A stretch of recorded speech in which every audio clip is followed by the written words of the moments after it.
Did you know for the first time ever, Tanzania is going to host the International Air Law Treaty Workshop hosted by Tanzania Civil Aviation Authority (TCAA). We are excited to invite delegates from different parts of the world to participate in this workshop in Dar es Salaam at Hyatt, the Kilimanjaro Hotel. So much is to be expected. Beautiful sceneries, dialogues on aviation treaties, and so many social activities. Do not plan to miss this. Jambo, Barry. My name is Maria Makala Member. I'm the Director of Legal Services from Tanzania Civil Aviation Authority, United Republic of Tanzania. But I'm also the 4th Vice Chairperson of the ICAO Legal Committee.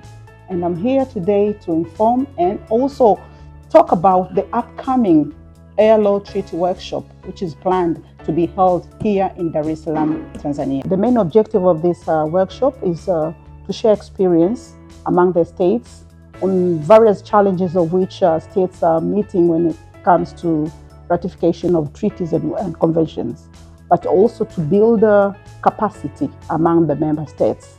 And then after that, we share on the way forward on how the state can achieve ratification on the main key international treaty which ICAO is promoting.